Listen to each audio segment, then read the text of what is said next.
de, pues todo depende de lo que lo que se vaya a secretar. Esa secreción, ¿dónde viaja? Viaja a través de ese conducto que llega a la hipófisis. ¿Para qué? Para que la hipófisis produzca esa hormona que el hipotálamo le está diciendo produzca. Y esa hormona va a viajar a través de una serie de conductos a unos órganos. ¿Sí? Ahorita vemos el ejemplo, ya con una específica. Entonces, acá tenemos el hipotálamo, ¿cierto? Acá tendríamos el tálamo, el hipotálamo, y acá tendríamos el tercer ventrículo.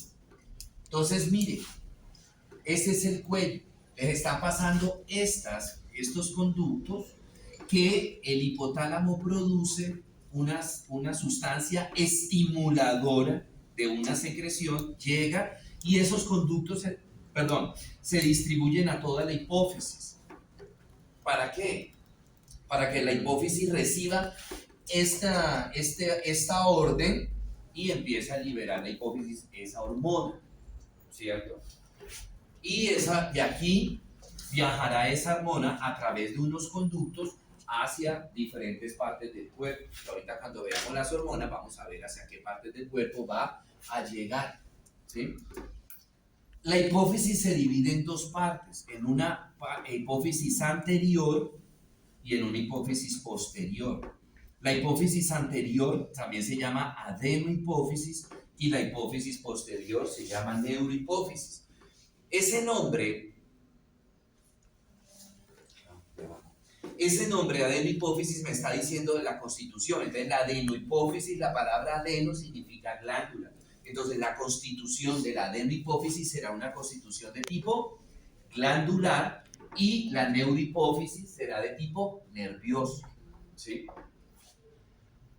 Mire la hipófisis, mire el tamaño del cerebro, mire el tallo cerebral acá y compárenlo, pues podemos ver la dimensión, hombre, y tan grande que es esa función de la hipófisis en semejante órgano tan pequeñito, ¿sí? Muy bien. Entonces, como les decía, se divide en dos partes, la adenohipófisis o hipófisis anterior y la neurohipófisis o hipófisis posterior. Resulta que anteriormente se hablaba de una hipófisis media, pues que está entre la hipófisis anterior y la hipófisis posterior, pero realmente desde el punto de vista funcional para los neurólogos no tenía relevancia dividirla, ¿sí? ¿Por qué? Porque realmente ahí solamente tenemos un tipo de célula que tiene unas características histológicas similares a las células de la hipófisis anterior. Entonces dijeron, pues, simplemente porque está en la mitad. Entonces, por decir un ejemplo, los histólogos, los patólogos cogieron en cadáveres la hipófisis, le hicieron tinciones y se dieron cuenta, por decir un ejemplo, que de aquí para allá habían unas células que tenían unas características y de aquí para allá otras células que tenían otras características. Entonces estas células que estaban en todo el límite, que tenían las mismas características de las células de la hipófisis anterior, fue que la denominaron hipófisis media, ¿sí? Entonces este cambio de denominación es nuevo, en el sentido que ese cambio de denominación más o menos ocurrió hace unos 10, 15 años más o menos, en donde ya no se habla de una hipófisis media, solamente hablamos de una hipófisis anterior y de una hipófisis posterior. Bueno, entonces, acá en una resonancia tenemos la fosa hipofisiaria, esa sería el seno esfenoidal, tengo la fosa hipofisiaria, ¿cierto? Y aquí está la hipófisis, miren lo pequeñita que es la hipófisis. Y veamos ahora lo importante, porque ella va a comandar las funciones de muchísimos órganos, ¿sí? Bueno, tenemos entonces hipófisis anterior, las hormonas que produce. ¿Qué hormonas produce la hipófisis anterior? Entonces, produce la hormona estimulante del crecimiento, produce las hormonas gonadotróficas, es decir, la FSH y la LH, produce la hormona estimulante del tiroides, produce la adrenocorticotropina, ¿sí? Y produce la hormona estimulante de los melanocitos. Eso hipófisis anterior. En cuanto a hipófisis posterior, produce solamente dos hormonas, que son la oxitocina, ¿sí? Y produce la hormona antidiurética.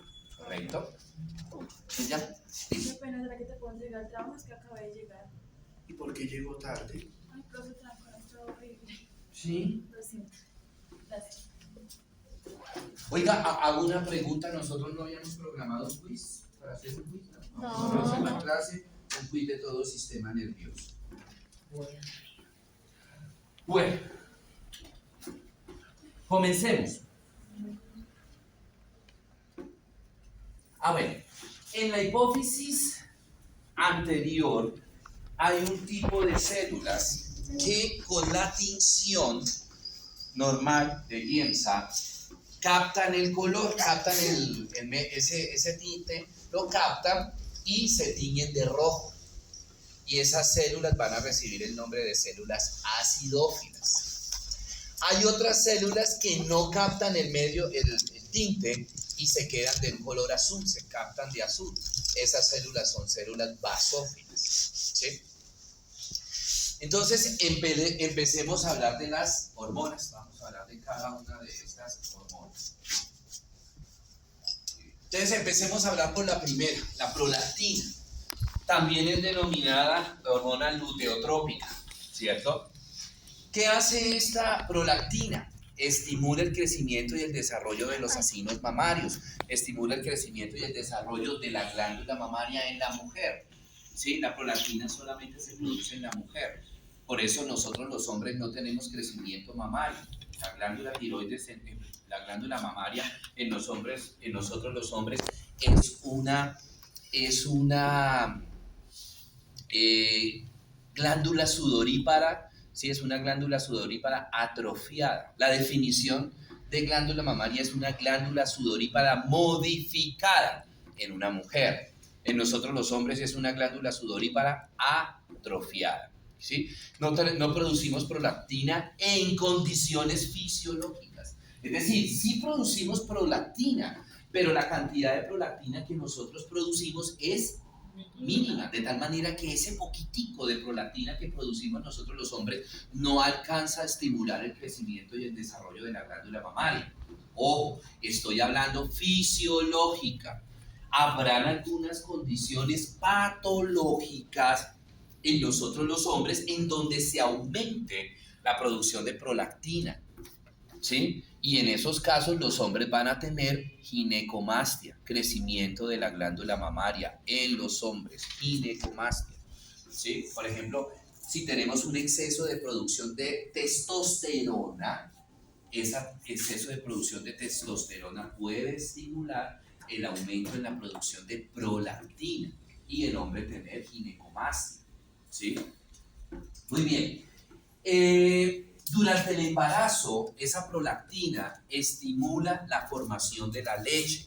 ¿A través de qué? A través de la producción de una proteína, ¿sí? Que esa proteína es la que me va a formar la leche. Y esa leche, durante el embarazo, se va a depositar en lo que se llaman los acinos mamarios, que nosotros vimos glándula mamaria por allá y ahorita la vamos a ver. Esos acinos mamarios son como un depósito, ¿sí? Son como un depósito, como un contenedor donde se va a almacenar la leche durante todo el proceso del embarazo y se va a almacenar ahí hasta que el niño empiece a lactar. Entonces, ¿cuál sería el eje? Por ejemplo, en el caso de la prolactina. Entonces, el hipotálamo produce la hormona estimuladora de liberación de prolactina. ¿A dónde actúa? En la hipófisis. ¿Qué hace la hipófisis? Empezar a formar prolactina. ¿Y esa prolactina a dónde viaja? A la glándula mamaria para que la glándula mamaria empiece a formar la leche y almacene la leche, ¿sí? Ese es el eje. Tenemos ahora la adrenocorticotropina. La adrenocorticotropina es producida por la glándula, por la hipófisis y actúa sobre la glándula suprarrenal para favorecer el crecimiento y el desarrollo de la glándula suprarrenal. ¿Sí? Que nosotros vimos la glándula suprarrenal. ¿La vimos o no la vimos? No, porque creo que la vemos ahora en endocrino. No, vimos riñón, pero no vimos glándula suprarrenal. Ahorita más adelante vamos a ver que esa glándula suprarrenal tiene dos capas, tiene una corteza, tiene una médula y vamos a ver las funciones de esa glándula suprarrenal.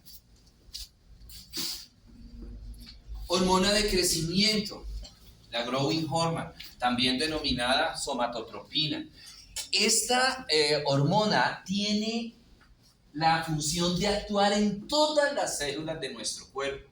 Pues como el nombre me lo indica, para favorecer, ¿qué? Pues el crecimiento, de ponderar el crecimiento homogéneo de todo nuestro cuerpo, en la medida que van creciendo nuestros huesos, que crezcan los músculos. En la medida que van creciendo huesos y músculos, crezcan los órganos, ¿sí? Crezca el cerebro, crezcan los pulmones, el corazón, el estómago, que vaya creciendo de manera homogénea en la medida que va creciendo los huesos y los músculos. ¿Cómo lo hace?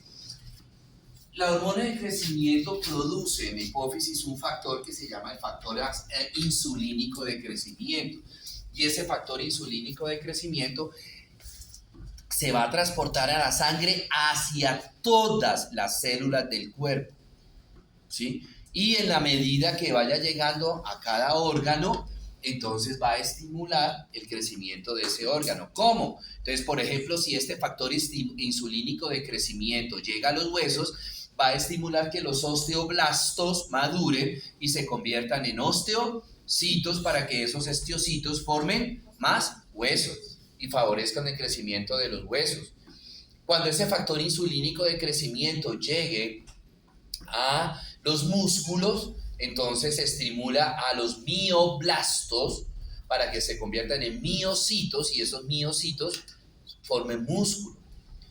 Y así sucesivamente lo va a hacer en todos los órganos. Todos los órganos de nuestro cuerpo tienen músculo.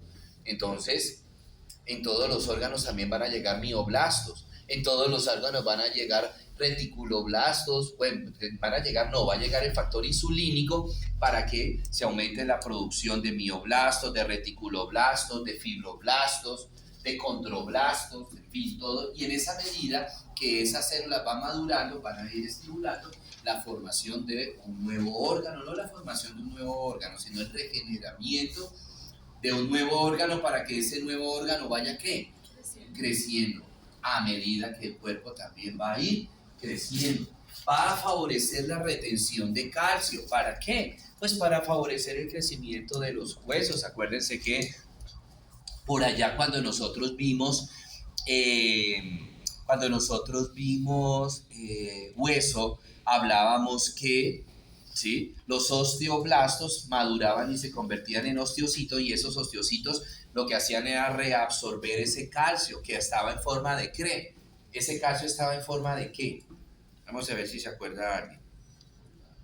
¿Cómo? ¿En forma de qué? ¿Cartílago?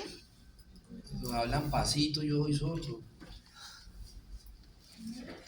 En forma de unas sales que se llamaban cristales de hidroxiapatita y que esas sales estaban formadas por principalmente sulfato de calcio, fosfato de calcio y en menor proporción sulfato de magnesio, fosfato de magnesio, ¿sí? Entonces, ahí vemos cómo es un trabajo mancomunado, es un trabajo conjunto. Bueno, favorece también la síntesis de proteínas a nivel muscular. Por eso, por ejemplo, las personas del gimnasio consumen proteína, mucha proteína para favorecer el aumento, la formación de fibras musculares y de esa manera favorecer la hipertrofia muscular, el crecimiento, la ganancia de masa muscular. Favorece el consumo de glucosa. ¿Para qué? Pues para que todas las células de nuestro cuerpo vayan creciendo. Todas las células de nuestro cuerpo requieren energía, no solamente para realizar sus funciones metabólicas, sino también para su crecimiento. Por eso es que es muy raro que en ustedes, ¿sí? en el proceso de desarrollo, que están en la adolescencia, es muy raro dos cosas. Uno, que tengan el azúcar alto y dos, que tengan el colesterol alto.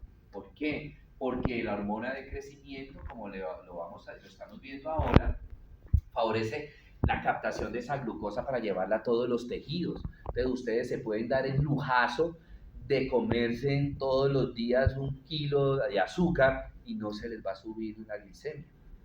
Porque el cuerpo, tan pronto llegue ese pocotón de azúcar, dice, uy, qué chévere, yo necesito mucha azúcar para distribuirla en todo el cuerpo. Entonces agarra esa glucosa y la va mandando a todas las células del cuerpo para que esas células del cuerpo tengan energía para realizar todas sus funciones vitales, ¿sí? Y lo mismo la grasa. Ustedes se pueden comer una lechona completa al almuerzo y no se les sube tantico el colesterol, ¿sí? ¿Por qué? Porque lo mismo la célula, la hormona de crecimiento agarra esa glucosa, esa grasa, porque a partir de esa grasa también se va a formar energía, ¿cierto? Entonces, eso me iba a preguntar aquí. Sí, profesor, dices que no es grave ahorita en este momento lo que estamos jóvenes, pero más adelante eso no tiene consecuencias. Claro que sí. Cuando su merced termine, ¿qué es lo que está sucediendo? Que yo estoy sobreesforzando. Si yo como mucha azúcar, estoy sobreesforzando a esas células para que conviertan todo ese pocotón de glucosa y todo ese pocotón de grasa, la conviertan en energía. Y no solamente en energía, sino depositarla en las grasas para que cada célula de nuestro cuerpo tenga la suficiente cantidad de glucosa para hacer sus funciones metabólicas. ¿Qué estoy haciendo? Sobreesforzando la célula. ¿Y qué puede pasar? Llega un momento en que ya el proceso de crecimiento de ustedes se detiene, ¿sí? Se detiene y empezamos una meseta que va de los 22, 23 años hasta los 40 años. Ahí en ese periodo de meseta las células quedaron cansadas, agotadas. Entonces, ¿qué va a suceder? Que cuando llegue glucosa, ya la célula está cansada y va a trabajar a media marcha. Y ahí es donde es peligrosa que se le suba al paciente la glicemia y el colesterol. ¿Sí? Señora. Profe, en el caso de que un niño por aproximadamente 8 años ya tenga el azúcar alto o que tenga No diabetes. es normal, pero ese paciente ya tiene una diabetes juvenil, ¿hay algún problema en ese paciente? ¿Puede que haya nacido con ella? Puede sucederse que haya nacido con una diabetes, habría que mirar, o puede ser que tenga algún trastorno metabólico, ¿sí?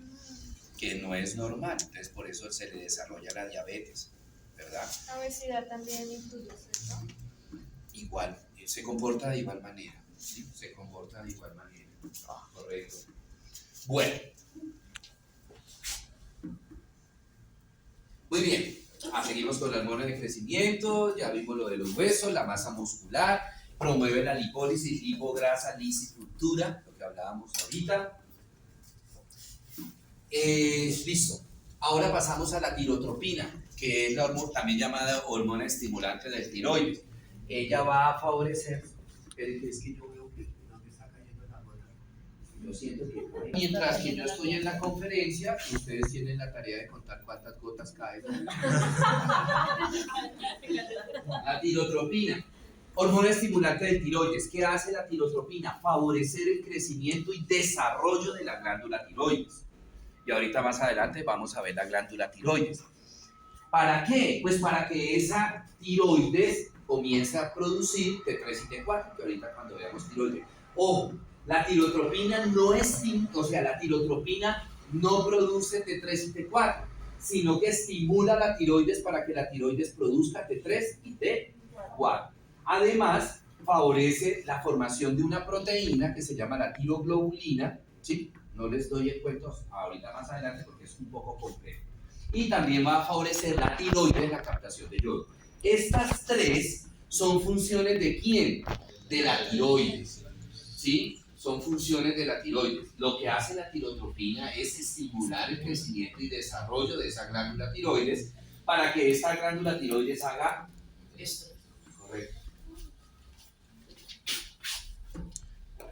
La hormona estimulante de los melanocitos. Nosotros en la piel, en la capa basal, tenemos unas células que se llaman células germinales o melanocitos. Y esos melanocitos van a producir un pigmento que se llama melanina. Y esa melanina es la que nos va a dar el color de la piel. Entonces, a mayor cantidad de melanina que tengamos nosotros en la piel, el color de la piel será más oscurito. A menor cantidad de melanina o de melanocitos, pues la producción de melanina será mucho más baja, entonces seremos más blancos, ¿cierto? Profe, en el caso de que una persona le da vitiligo, ¿por qué? No tiene melanocitos. Profe, como unas 3 gotas por fuera. No tiene. Señora, Pero Como unas 3 gotas por fuera. ¿qué? ¿Qué ha caído? No, pero es mientras que yo me voy. La mitad del salón cuenta cuántas gotas caen dentro y la otra mitad cuántas caen por fuera. En los pacientes que tienen vitiligo, que es, no sé si ustedes han visto, que es esa enfermedad donde es por parches, ¿sí? Que son blancos completamente, inclusive precisamente esta semana estaba mirando, hay una modelo que se ha hecho muy famosa que tiene vitiligo, entonces hay unas zonas que es completamente blanco, no tienen color en la piel, entonces en esa zona no hay melanocitos, O sea, es por parte. es por parches. Pero si la persona, por ejemplo, nace, digamos que desarrolla el vitiligo por ahí a los 30 años. No, el vitiligo Siempre lo ha es, tenido, pero desde pequeños. Pero eso es depende, o sea, mientras uno crece porque hay muy avanzado y otros. Sí, claro, claro. Lo que pasa es que, acuérdate que la hipófisis, cuando el niño nace, hasta que el niño entra en la adolescencia, la actividad de la hipófisis es mínima porque no se ha madurado todavía. Pero tan pronto el niño entra en el desarrollo, ¿sí? Empieza el proceso de maduración de esa hipófisis, entonces cuando ya empiezan a aparecer, por ejemplo, lo vamos a ver ahora, los caracteres sexuales secundarios por FSH y LH, en el caso de que el niño tenga la predisposición pues del vitiligo, comienza a desarrollarse el vitiligo más, porque al principio el niño tiene son zonas pequeñitas como lunarcitos completamente blancos, ¿sí? Ahora, lo mismo por ejemplo con los pacientes que tienen albinismo, Eso iba a decir. ¿Ellos no tienen melanina? tampoco. Todo el- Pero en ellos sí es generalizada. En el vitiligo es por parche. Hay unas zonas de la piel que sí tienen melanocitos y otras no tienen melanocitos. En el albinismo no hay nada de melanocitos en ninguna parte del cuerpo, ni siquiera a nivel de folículo piloso. Profe, y eso no es curable, eso es para siempre. Profe, y las personas que tienen como lunares por así grandes, digamos, en una parte. O sea, sí, que tienen una grandísima. Los nebus ya son lunares, ya hay los nebus se llaman, los lunares se llaman nebus. Hay una concentración exagerada de melanocitos, ¿sí? Profe, lo del vitiligo es hereditario. Congénito. Profe, ¿qué tan cierto es que a causa del vitiligo es porque hay disminución de glóbulos rojos o eso no tiene nada que ver? No, nada que ver. Glóbulos rojos, anemia. Disminución, anemia. Sí. Bueno, ahora tenemos las hormonas gonadotróficas, la folícula estimulante y la luteinizante que por allá en reproductor masculino y femenino vimos. ¿Qué hace la folícula estimulante? Si ustedes se acuerdan, es precisamente iniciar el proceso de maduración de los folículos que luego continúa en ayuda con la luteinizante. Estimula la producción de estrógenos, ¿cierto? Y en el hombre estimula el proceso de espermatogenesis. La otra gonadotrófica es la luteinizante, que la luteinizante continúa, cuando se acuerda que les decía que cuando la mujer deja de sangrar, la luteinizante le sigue ayudando a la FSH a madurar el folículo. Recordemos que la luteinizante es la encargada de la ruptura del ovario para la ovulación. La formación del cuerpo lúteo, que es el sitio, el cuerpo lúteo se le llama al sitio donde se rompe el ovario y sale el folículo maduro. Estimula la secreción de progesterona y en el hombre estimula las células de Leydig para que las células de Leydig produzcan testosterona. Bueno, eso en cuanto a la hipófisis anterior o a la hipófisis. Pregunta sobre hipófisis anterior. Cuando una persona tiene cáncer de tiroides porque le dan yodo y si la hormona lo produce. Porque es que, no, sí, pero es que en el cáncer de yodo, en el cáncer de tiroides se disminuye, se atrofia, se dañan las células y entonces deja de producir yodo. Entonces toca darle yodo. O también la otra causa puede ser la yodoterapia. Sí. Bueno, tenemos ahora la hipófisis posterior o neurohipófisis. La neurohipófisis produce solamente dos hormonas. que son la antidiurética y la oxitocina.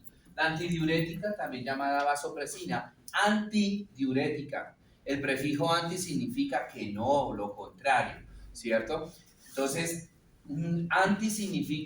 antidiurética significa que no permite la formación de orina, no permite la diuresis, ¿sí? O sea, la formación de orina, ¿cierto?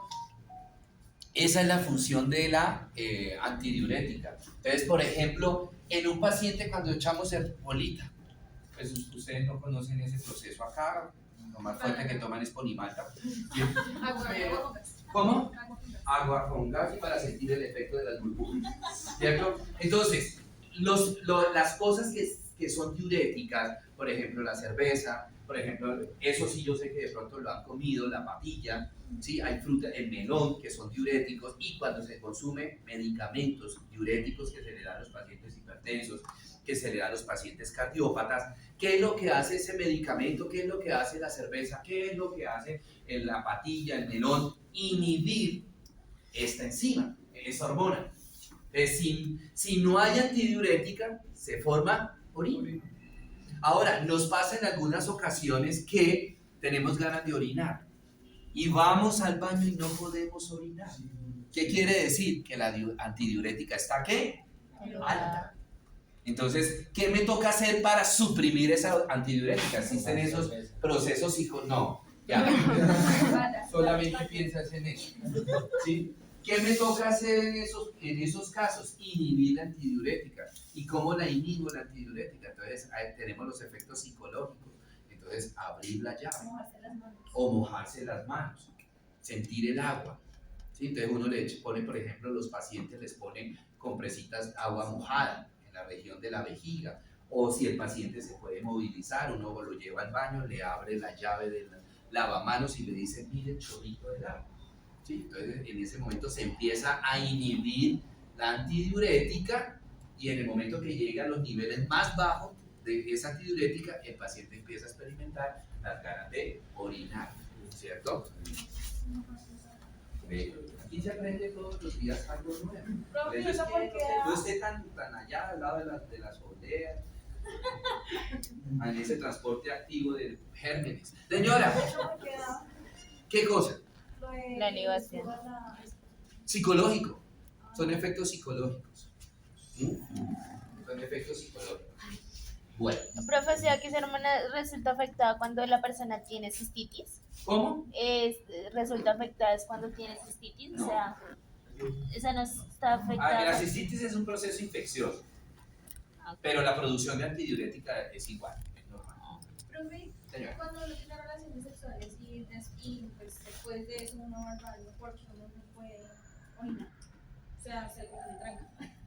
Efecto psicológico, ¿por qué? Porque es que cuando se está teniendo, acuérdense que son dos vías muy similares, la urinaria y la reproductiva. De hecho, nosotros hablamos del aparato génito-urinario, ¿sí? Entonces, cuando está la parte de la libido aumentada, o sea, la parte sexual, el efecto es del décimo par craneal que está alto.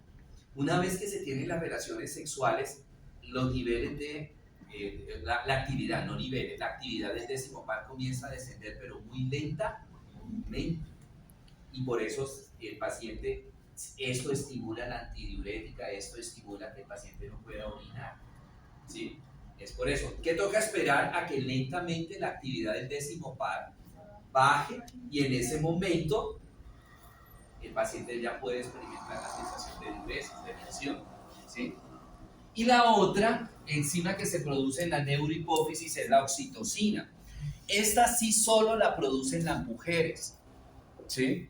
Esta enzima y solamente la producen las mujeres durante el embarazo. Y al principio del embarazo la producen en proporciones mínimas y en la medida que va avanzando el embarazo se va aumentando la producción de oxitocina. ¿Qué es lo que hace la oxitocina? Favorecer la contracción del miometrio para favorecer el trabajo de parto, ¿sí? Entonces ya podemos imaginarnos qué está pasando de pronto en una mujer que tiene una amenaza de aborto. Pues que quiere decir que los niveles en ese momento en ella, estamos hablando que tenga, por decir un ejemplo, 8 semanas, 10, 15, 20, ¿sí? Semanas, los niveles de oxitocina están muy, ¿qué? Altos. Y por eso se producen las contracciones del útero, ¿correcto? Y no solamente el aborto, también el parto prematuro, que de pronto la paciente tenga 30 semanas y tiene contracciones uterinas, es un parto prematuro, ¿cierto?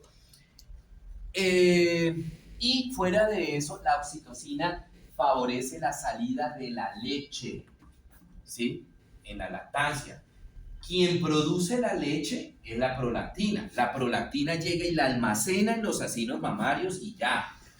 Para que salga esa leche se necesita la oxitocina. Por eso es que, digamos que en la medida que van subiendo los niveles de oxitocina en la mujer, también en algunas ocasiones, sin estar lactando todavía, no ha nacido el bebé, empieza a salirle leche por la mama, ¿sí?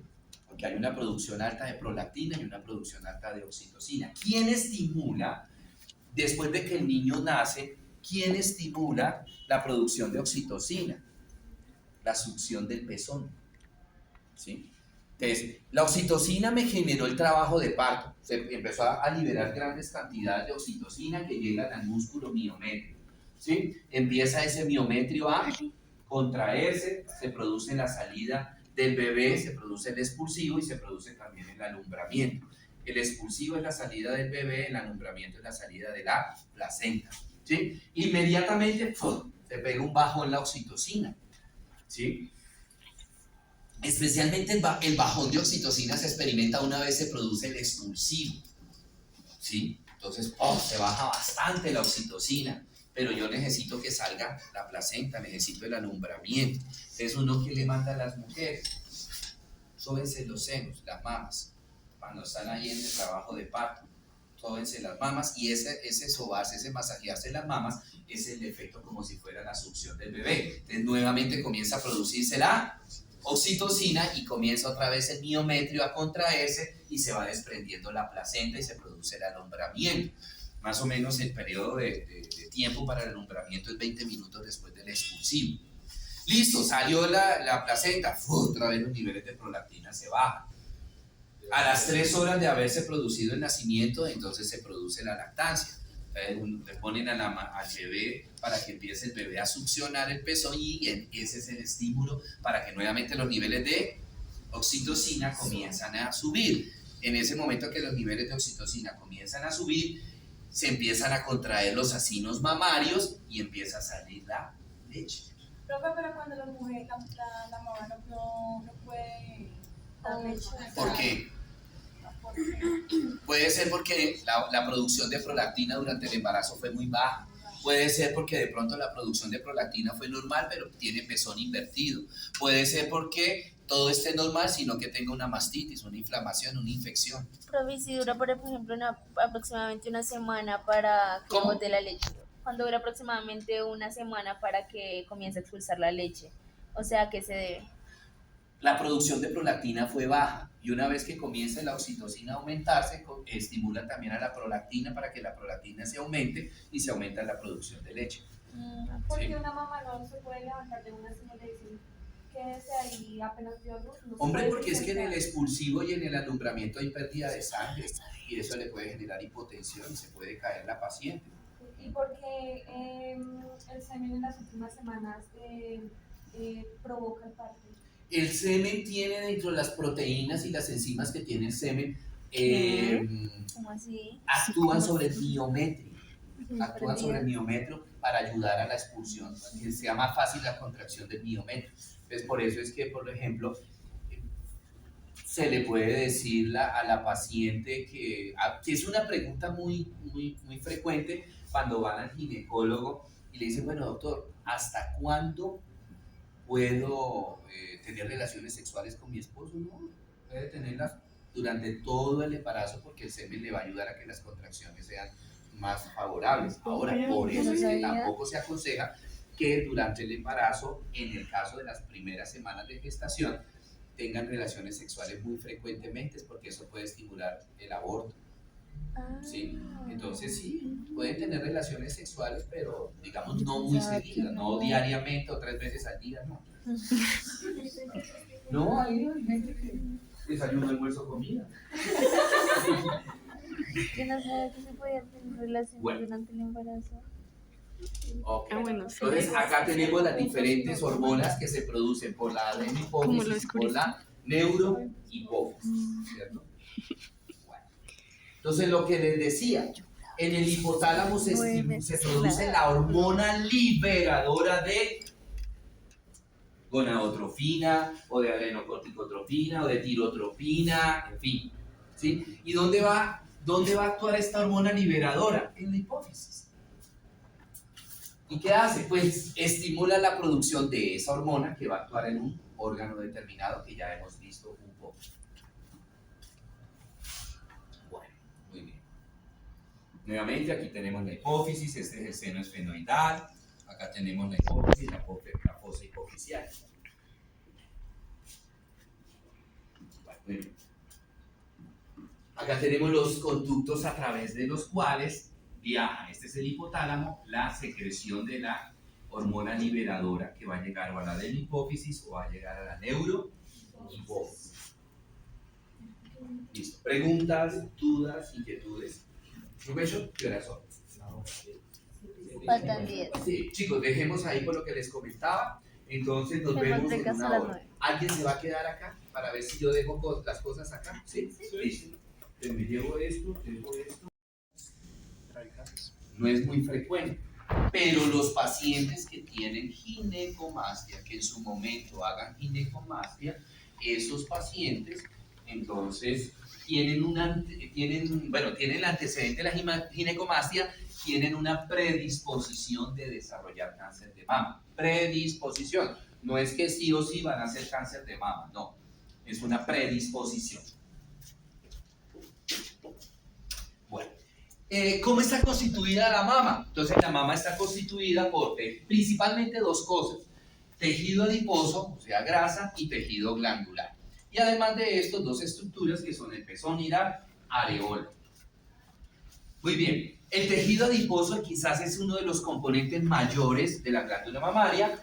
Ese tejido adiposo en cada mujer varía la cantidad y por ende, pues eso va a hacer que la glándula mamaria en las mujeres nunca sea la misma, ¿sí? Siempre serán de diferentes tamaños, por así decirlo, de diferentes volúmenes, ¿verdad?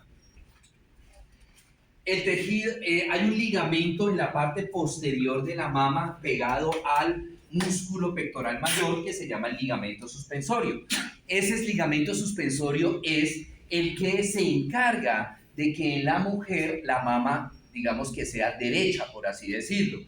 Es decir, que la palabra que voy a usar es que sea central, ¿sí? Pero que con los años, como ligamento que es, como cualquier célula de nuestro cuerpo, con los años va perdiendo la tonicidad de ese ligamento, ¿sí? Y no solo con los años, en la medida, ese no es que se presente ya hoy día muy frecuentemente, con el peso de, digamos, de la mama por la prolactina cuando está lactando, pues también se va perdiendo la tonicidad. ¿Qué quiero decirles con esto?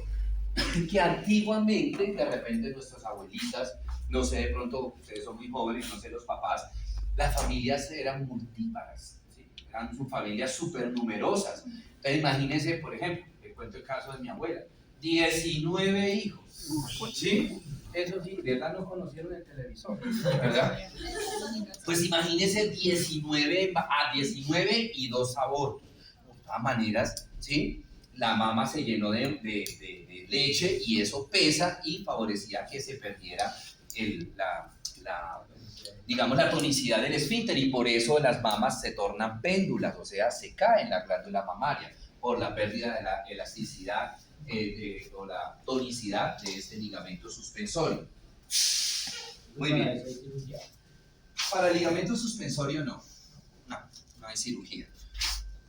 Por eso una conducta de muchas mujeres hoy día, que por ejemplo cuando estamos en tercero, cuando estoy hablando de cáncer de mama, que uno de esos factores de riesgo es la no lactancia. Por eso es que, por ejemplo, hoy día se ve una tendencia, especialmente en modelos y todo eso, de no lactar, ¿sí? De no lactar. No quiero lactar. ¿Por qué? Porque la lactancia les va a generar que la mama se torne péndula, se caiga. y pues obviamente ella es su cuerpo, no solamente hablo de las mamas, su cuerpo es su fuente de ingreso, ¿no? Entonces, si tienen una mama caída, las mamas están caídas, ¿sí? Pues eso no va a ser llamativo. Entonces, por eso prefieren suprimir la lactancia para que el ligamento no pierda tanta tonicidad, ¿cierto? Muy bien. El tejido glandular es el otro componente de la glándula mamaria. La mama está constituido en la parte más profunda por un depósito un depósito donde se va a almacenar la leche, que se va a llamar los acinos mamarios, ¿sí? Y a partir de esos acinos mamarios salen unos conductos que se llaman conductos galactóforos. Más o menos salen entre 12 a 15 a 25 conductos galactóforos. ¿De qué depende? Depende de el tamaño de la mama. Entonces, si la mama de la paciente es pequeña, pues saldrán pocos conductos galactóforos, pero si la mama es bastante grande, saldrán hasta 25 o inclusive más conductos galactóforos. Estos conductos galactóforos, que son muchos, en la parte posterior son muchos, en la medida que se van acercando hacia la periferia de la mama, se van uniendo. Entonces el número de conductos galactóforos se va a ir reduciendo para llegar al final aproximadamente entre 6 a 8 conductos galactóforos, que son los que se van a unir y me van a formar el pezón, ¿sí? Me van a formar el pezón. Bueno, el pezón. Y finalmente la areola, que es una zona hiperpigmentada de piel que está alrededor del pezón. Lo que ustedes ven amarillito clarito, esa es la parte del tejido adiposo, y lo que ustedes ven en azulito son la parte glandular. Específicamente estos son los depósitos, son los acinos mamarios, y de ahí salen estos conductos galactóforos para formarme el pezón. Señor. Profe, porque hay ocasiones en que las mujeres el pezón lo tienen, digamos, debe ser salidito, pero es así. Invertido. Esa es falta de desarrollo del pezón. Fisiológicamente, aunque no es muy fisiológico, es falta de desarrollo del pezón, ¿sí? ¿Por qué? ¿En qué sentido? Que de pronto los conductos galactóforos no terminaron en todo el pezón, ¿sí? Sino que terminaron un poquito antes. Entonces, no, acuérdense que el pezón es la unión de los conductos galactóforos, la terminación de los conductos galactóforos. Entonces, en algunas pacientes, si los conductos galactóforos terminan acá, pues no se alcanza a subir mucho, a formar mucho el pezón y se retrae. Patológicamente, el cáncer de mama, uno de los signos clínicos del cáncer de mama es precisamente la retracción del pezón, ¿sí? Pero cáncer de mama, ¿no? Profe, y si no hay cáncer de mama, es malo que no, lo que se me dice, que no se desarrolle bien el pezón. ¿Que si es malo para qué? ¿Para un cáncer? No, o sea, si es malo para la mujer. No, el problema de esa paciente cuando vaya a lactar es el único inconveniente, que de pronto el niño, existen algunas situaciones en donde el niño al ponerlo a chupar en la lactancia, saca el pezón, ¿sí? En otras pacientes no lo logra sacar, entonces toca extraerse la leche con unos aparaticos, ¿sí? Ordeñarse y sacar la leche y darle la leche al bebé entero, ¿sí? En el evento que el bebé no pueda coger el pezón porque es muy pequeñito, ¿sí? Bueno, la mama está dividida en cuadrantes. Tenemos 2 cuadrantes superiores, 2 cuadrantes inferiores. Los cuadrantes se dividen en superior medial, superior lateral, inferior medial, inferior lateral y la axila. Esta división topográfica, ¿por qué es? Esa división topográfica es para las lesiones, ¿sí? Entonces, que los radiólogos, cuando hacen las ecografías, cuando hacen las resonancias y toda esa cuestión, pues si ven alguna masa, pues especifiquen en qué cuadrante está. Se aprecia una lesión nodular en el cuadrante superior medial, superomedial. Entonces ya el médico, el mastólogo, pues ya sabe a dónde dirigirse, ¿cierto? Además de que hoy día, no lo digo que ahora recientemente, sino hace muchos años, que también sirve para las niñas cuando se hacen las exploraciones manuales de la mama. Entonces, que lo tienen que hacer por cuadrantes, de manera ordenada por cuadrantes, preferiblemente iniciar por el cuadrante superior medial y de manera antihoraria bajar todos los cuadrantes, ¿sí? Y finalmente la región de la axila. ¿Por qué? Como vamos a ver ahorita, el mayor drenaje linfático de la mama se da hacia los ganglios axilares, ¿sí? Se da hacia los ganglios axilares. La irrigación de la mama está irrigada por muchas arterias, tres ramas muy importantes que son la arteria torácica interna, la arteria axilar y la aorta. De la arteria torácica interna se dividen las arterias intercostales anteriores, y por allá cuando vimos tórax lo vimos, esa arteria torácica interna, que me va a irrigar ramas que van a irrigar principalmente los cuadrantes mediales, o sea, el superomedial y el infraremedial. Tenemos la arteria torácica lateral y toracoacromial, que ambas son ramas de la arteria axilar. Esas torácica lateral y toracoacromial me van a dar ramas principalmente para los cuadrantes externos, superexterno e inferoexterno. Tenemos las arterias intercostales posteriores que se van a originar de la aorta torácica y me va a dar ramas principalmente para lo que son los cuadrantes inferiores, o sea, el inferomedial y el inferolateral, y la arteria frénica, que me van a dar ramas principalmente para todo lo que es la parte de la piel, la región cutánea de la mama. El drenaje linfático es igual, el drenaje venoso, perdón, es igual. Muy bien, entonces acá tenemos la arteria torácica interna, dándome las ramas que van a irrigar los cuadrantes mediales. Tenemos las arterias toracoacromial y torácica lateral, que me van a dar ramas para los cuadrantes laterales. Y aquí a este nivel estarían las intercostales posteriores, de este lado, y la frénica inferior. En cuanto, bueno, acá tenemos igual la vena torácica interna, la vena toracoacromial y torácica lateral. En cuanto al drenaje linfático, la glándula mamaria es uno de los órganos que tiene mayor cantidad de nódulos linfáticos, ¿sí? Tiene mayor cantidad de nódulos linfáticos, más o menos se distribuyen de la siguiente manera. La principal cadena ganglionar son la cadena axilar, los linfáticos axilares. Luego siguen los linfáticos centrales. Luego siguen los supraclaviculares, los infraclaviculares, los cervicales, los paraesternales, los diafragmáticos y finalmente los contralaterales. Mires esa cantidad de nódulos linfáticos, ¿sí? Ahora entendemos por qué el cáncer de mama es tan agresivo. ¿Por qué? Porque tiene muchas vías, sin contar la parte vascular, ¿no? Que la acabamos de ver, que también es otro factor que permite que el cáncer de mama se pueda diseminar tan fácilmente. ¿Por qué? Porque es que hay muchas vías, tanto en la parte linfática como en la parte vascular. El 75% de la linfa de la mama va a drenar hacia los linfáticos axilares. Por eso es tan importante que cuando las niñas se hacen el autoexamen de mama, después de que se han explorado la mama, se han hecho la expresión del pezón, se revise la cadena linfática axilar para descartar que no haya ninguna inflamación de los linfáticos axilares. El cáncer de mama tiene, entre comillas, y perdónenme la expresión que voy a usar, tiene la gran bondad, aunque no es una bondad, pero para decir que algo bueno de eso tan malo, hay algo bueno, y es que él da metástasis muy rápidamente por la vía linfática hacia la axila. Entonces, si a una paciente le está empezando un cáncer de mama, ¿sí? Inmediatamente o rápidamente vamos a encontrar adenopatías axilares. Por eso es que se hace tanto énfasis a las niñas que no se les olvide explorarse la axila para que detecten de manera precoz no solamente el cáncer, sino también las diseminaciones, sino también la metástasis. Muy bien, entonces la linfa de la axila va a pasar hacia los ganglios claviculares, hacia las dos cadenas ganglionares claviculares, las supraclaviculares y las infraclaviculares.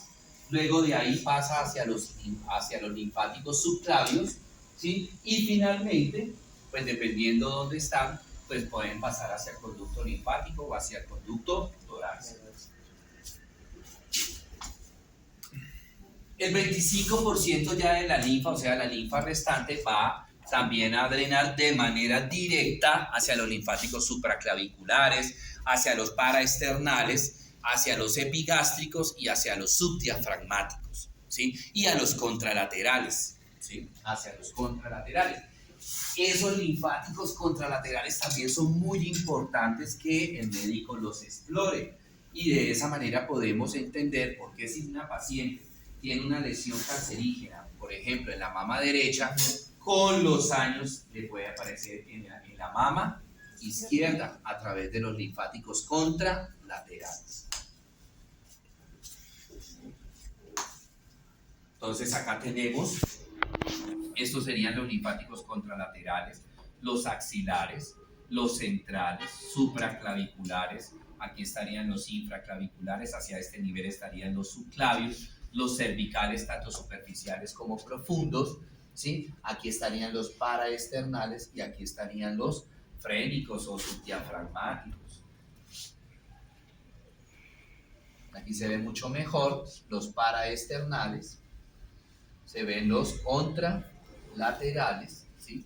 Los axilares, los centrales, los superiores, los infraclaviculares, los supraclaviculares, los cervicales, superficiales y profundos. Paraesternales, ¿sí? Y los axilares principalmente se ven allá.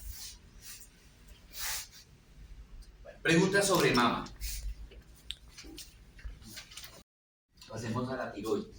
La glándula tiroides es una glándula que se encuentra ubicada en la región anterior central del cuello, justamente por delante de un cartílago que forma el esqueleto de la epiglotis, de la laringe, que se llama el cartílago tiroides. Ese cartílago tiroides es el que, allá en su momento que hablamos nosotros de laringe, les decía que es el que nosotros conocemos vulgarmente como la manzana de Adán.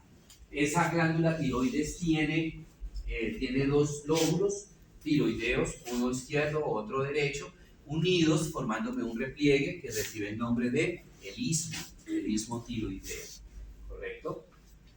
Más o menos se encuentra la tiroides a la altura de C5 hasta T1, la vértebra C5 hasta la vértebra T1. Bueno, perdón, un momentico, les voy a explicar cómo es la fisiología. Bueno. Nosotros consumimos alimentos que tienen yodo, ¿sí? La sal, y hay otros alimentos, la sal es el alimento más yodado, pero tenemos otros alimentos, el brócoli, la lechuga, sobre todo las cosas verdes, ¿no? Tienen yodo. El rábano, que no es verde sino rojo, también tiene, es una fuente altica de yodo. Entonces nosotros consumimos ese yodo y la glándula tiroides, a través de unas células que se llaman folículos tiroideos, se encargan de coger ese yodo y de empaquetarlo de a 4 moléculas de yodo.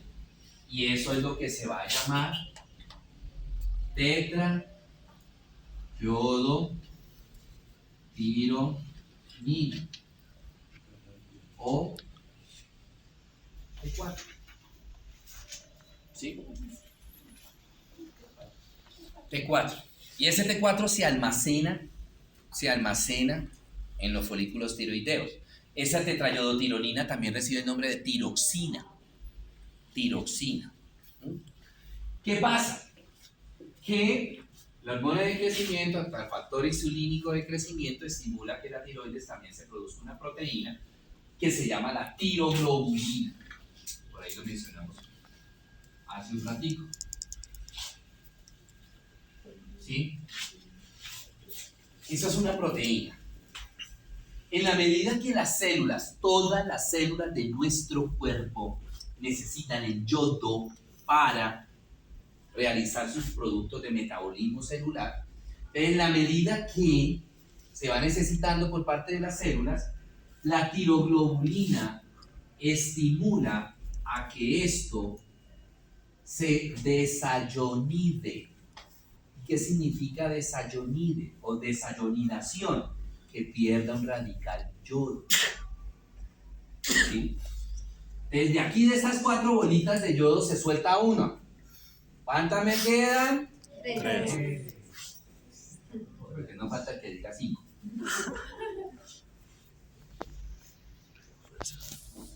Y entonces se va a llamar triyodotironina o T3. Y me quedó un radical yodo suelto, ¿cierto?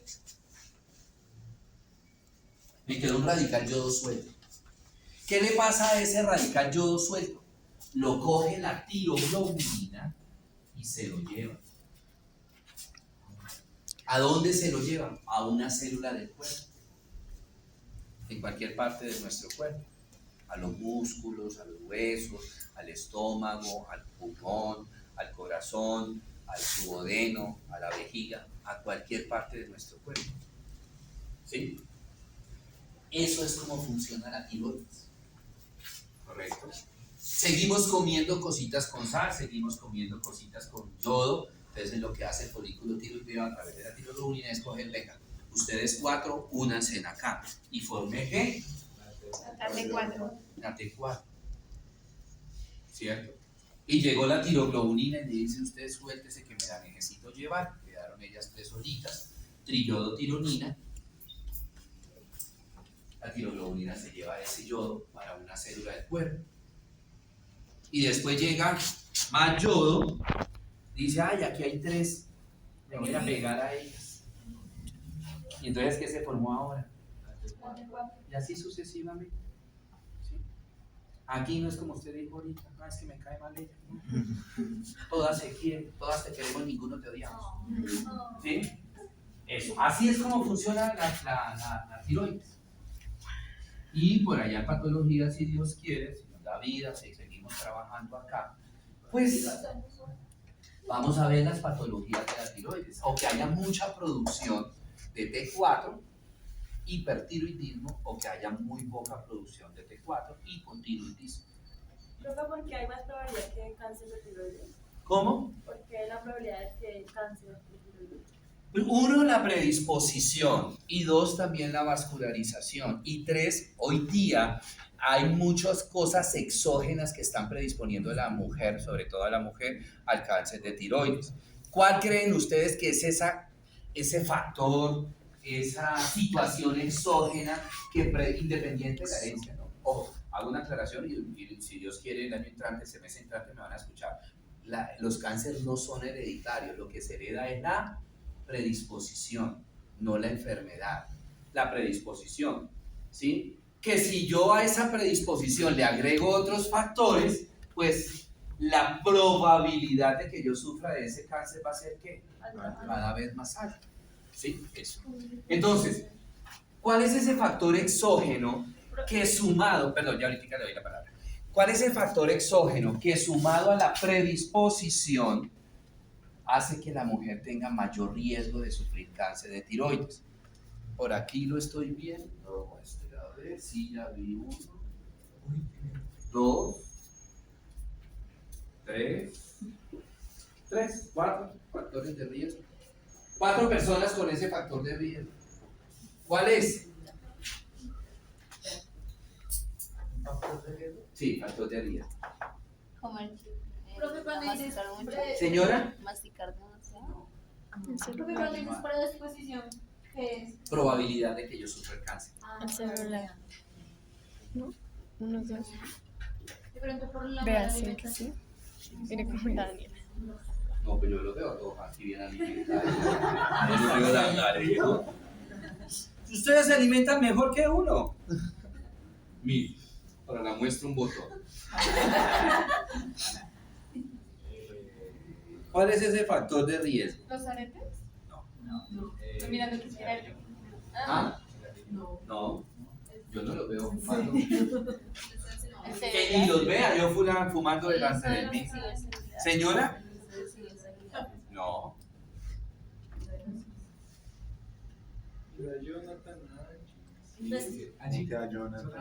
Por las gafas. Ah, no, yo puedo mirar a Jonathan. Lo que pasa es que a Jonathan lo voy a mirar de aquí hasta que se gradúe mucho, porque todavía no supero el trauma, el dolor que me causó con el chisme de él. Que yo le dije y se lo cumple el día de que se gradúe, ya, cuando lo esté nombrando yo a él. ¿Dónde están los papás de este niño? ¡Ah, chismoso! Imagínense cuando estábamos viendo Morfo y le contaré. A ver, ¿qué más? ¿Qué vale ese factor exógeno? ¿Ah? No, yo. Ustedes no andan pelando muela todo el día para yo darme cuenta. Además, acabo de ver que las personas que tienen ese factor de riesgo, algunas no tienen brackets. Ya sí, yo.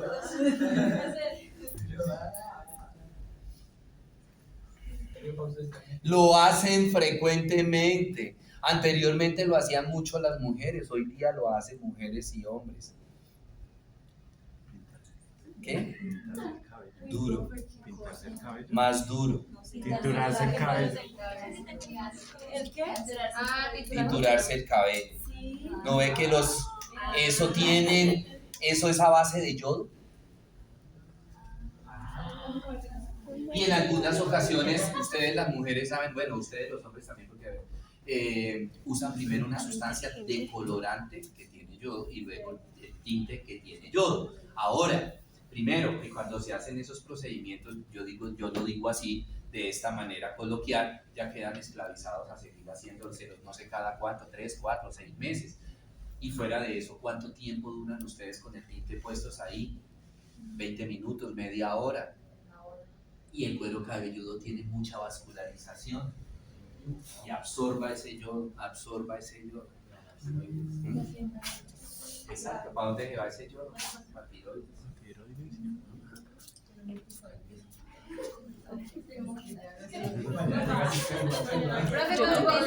¿Llora? Se dice hipertiroidismo. Hipertiroidismo, Eso es que tiene aumentado. la producción de hormonas tiroideas. Profe, y los radiólogos. Ellos tienen un aparatico acá que se llama dosímetro. Cuando a una persona le van a tomar una placa, entonces, ¿qué pasa? Que sus compañeros de radiología, ¿sí?, posicionan al paciente dependiendo de convencional, resonancia, aunque resonancia es más por electromagnética, pero hablemos de convencional. Lo posicionan al paciente y ellos se van para un sitio donde está la consola y ese sitio está plomado, ¿sí?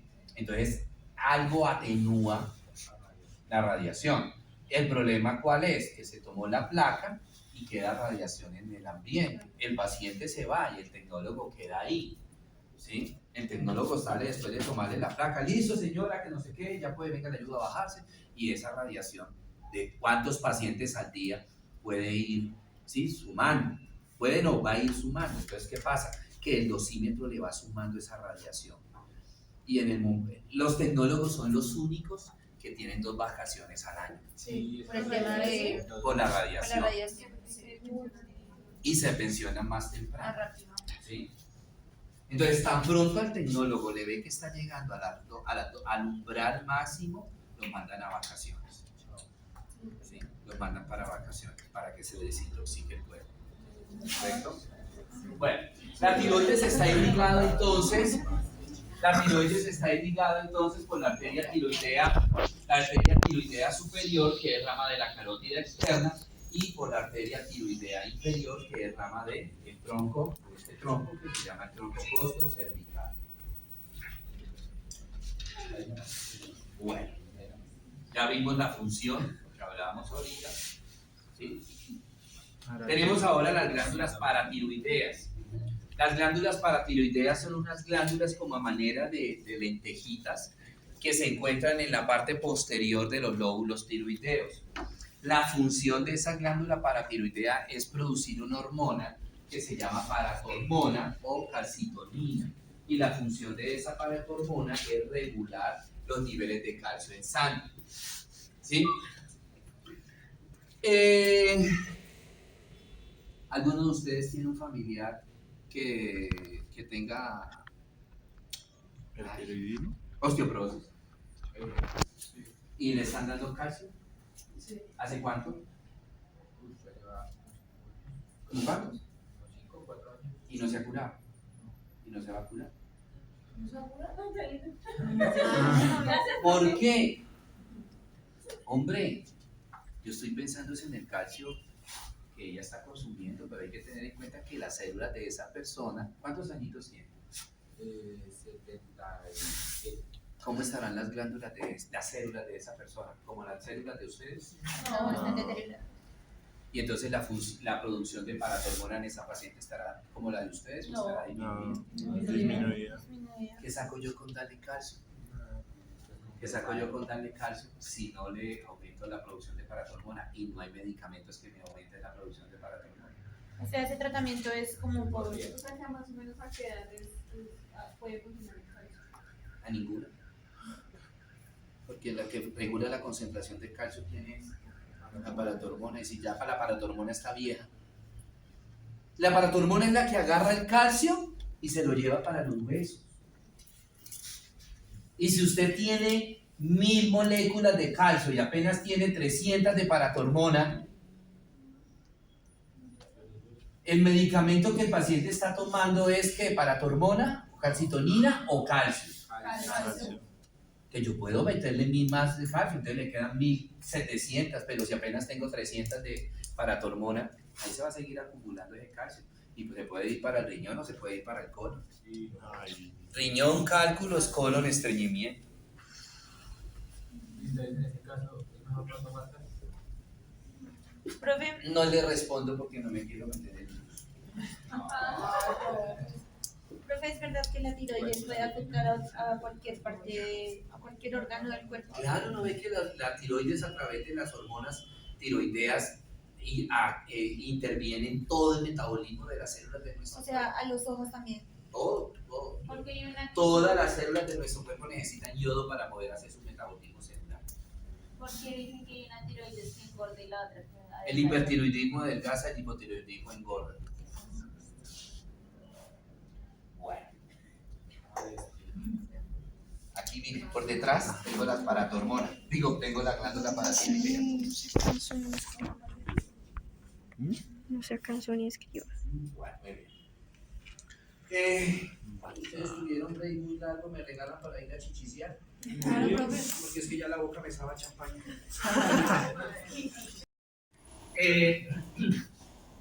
Es un órgano que, a pesar de que se encuentra en el abdomen, él no forma parte o no participa en el proceso de la digestión. ¿Sí?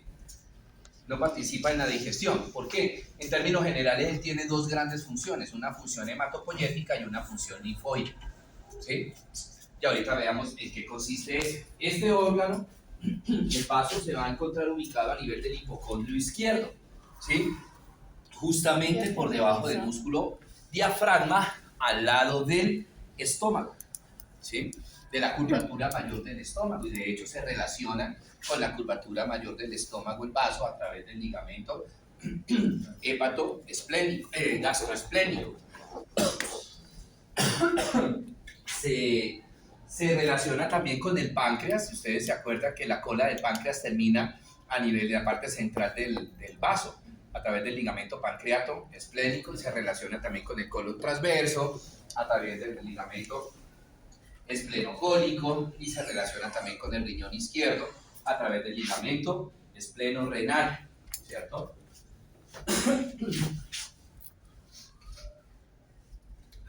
Vamos al dibujo. Aquí está. Él tiene una parte convexa y una parte convexa y una parte cóncava. ¿Sí? Por la parte cóncava, acá es donde se relaciona con esas vísceras, con el estómago acá, con el páncreas acá, con el colon transverso, con el riñón izquierdo. ¿Sí?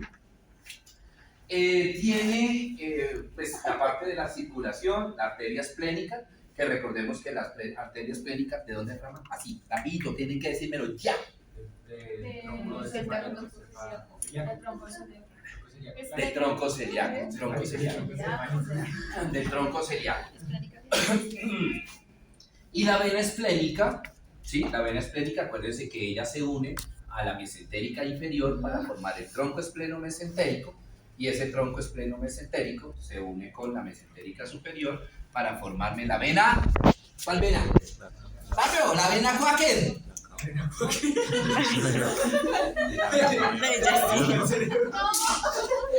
Quaker!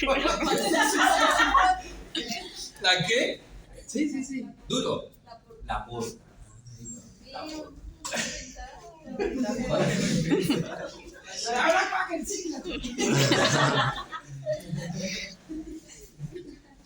Listo. Les decía que tiene dos funciones el vaso. Mírenlo acá, aparte, pues ahí está alejadito, ¿no? Pero eso está más pegadito. Sí, con el páncreas, con la cola del páncreas. ¿sí?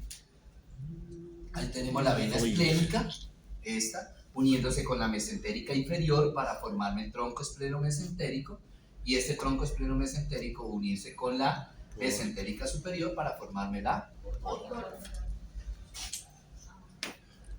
Aquí tenemos un vaso real, la parte cóncava, donde tenemos el ilio esplénico, tenemos la arteria esplénica y la vena esplénica. Acá, ahora sí aquí tenemos ya bien real el vaso con el páncreas, hígado, y aquí iría la parte del estómago, ¿cierto? Les decía que él tiene dos funciones, una función hematopoyética y una función inmunológica. La función hematopoyética es, o se basa en que cuando los glóbulos rojos viejos pasan por el vaso los destruye. ¿Para qué? Para estimular a la médula ósea que forme nuevas células sanguíneas. O sea que el vaso es el que va haciendo como que regenere la sangre, ¿sí? ¿Cómo la filtra, profe? O... No, sino que en la medida que llega por la arteria esplénica los glóbulos rojos, el vaso inmediatamente detecta porque el glóbulo rojo...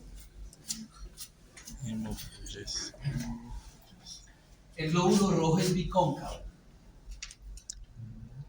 El glóbulo rojo es así, el glóbulo rojo. En la medida que el glóbulo rojo se va volviendo viejito, se va perdiendo la concavidad y se va volviendo casi que como derechito, ¿sí? Entonces cuando el vaso ve esos glóbulos rojos así, inmediatamente los destruye. Profe, cuando me dice que le da vaso, ese vaso que a veces sufrimos estamos corriendo, es que se inflama la cápsula esplénica, el peritoneo que está recubriendo el vaso. Entonces, profe, uno porque dice que... Oiga, me cayó mi agua acá también. Ya me bañé esta mañana. Me tocaba bañar mañana. ¿Cómo me dices? ¿Por qué uno le da vaso? O eso... Ah... Pregunta duro. ahora también es Muy bien, y la otra función, que es la función inmunológica, el vaso tiene la función de especializar un tipo de glóbulo blanco que se llama linfocito. Los linfocitos que tenemos nosotros normalmente son linfocitos T, porque se forman en el timo, ¿sí? Linfocito T, ¿verdad? Y cuando entra un microorganismo, el sistema inmunológico le presenta el linfocito T al vaso y el vaso convierte el linfocito T en linfocito B. Y ese linfocito B se encarga de formar o de producir anticuerpos, que son los que van a atacar a los microorganismos que llegan a generarnos infecciones o generarnos alteraciones de la salud. Cuando llega el vaso lo convierte en tipo qué? B. El páncreas, que ya lo vimos nosotros cuando vimos sistema digestivo, entonces repasar páncreas.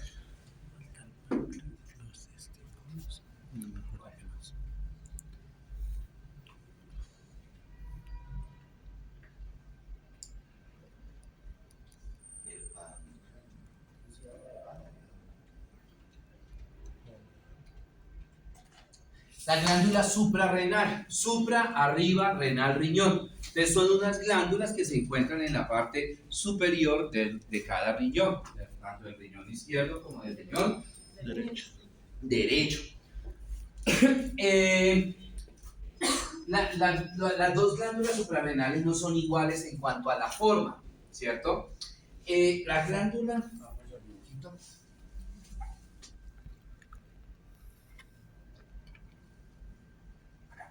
La glándula suprarrenal izquierda tiene forma de media luna, la glándula suprarrenal derecha tiene forma de pirámide, tiene forma triangular. Desde el punto de vista estructural, la glándula suprarrenal tiene una zona externa que recibe el nombre de corteza y una zona central que recibe el nombre de médula. Cada una de ellas produce diferentes secreciones. En cuanto a la corteza renal, suprarrenal, es la encargada de producir hormonas córtico suprarrenales, glucocorticoides, mineralocorticoides y andrógenos sexuales.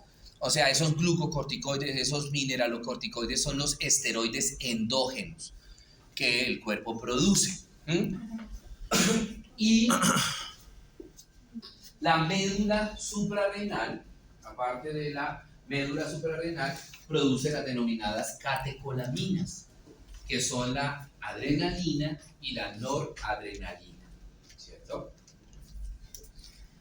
Profe, la corteza suprarrenal son hormonas Córticos suprarrenales, o sea, glucocorticoides, mineralocorticoides y andrógeno sexual. Mírenlas acá. La suprarrenal izquierda en forma de media luna, la suprarrenal derecha en forma de Triángulo. Recordamos que esas suprarrenales están irrigadas por 3 arterias. La arteria suprarrenal superior, que es rama de la frénica inferior, la suprarrenal media, que es rama de la aorta, y la suprarrenal inferior, que es rama de la renal. Ustedes se acuerdan de esa parte vascular, ¿verdad? Listo, muy bien. Ok, preguntas, dudas, inquietudes. Preguntas, dudas, inquietudes. Any questions? Señor. En la parte del vaso, cuando la extirpación del vaso, ahí cómo se actúa el sistema inmune. Pues precisamente por eso los pacientes que le hacen esplenectomía son pacientes que no tienen defensas. Entonces son pacientes muy susceptibles a sufrir infección, ¿sí? Porque son pacientes que van a quedar inmunosuprimidos, porque no hay quien regenere esas células digamos, del sistema linfático.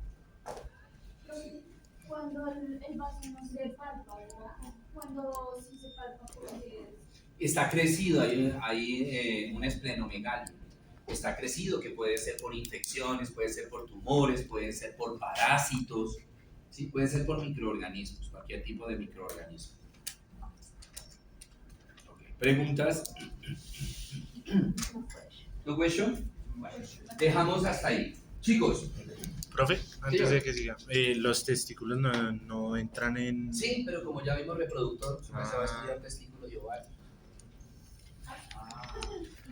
Igual Es que tenía esa duda. ¿Duda o recordar? Recorderis, mejor dicho. Recuerdo, pero usted disimulaba. Bueno, listo.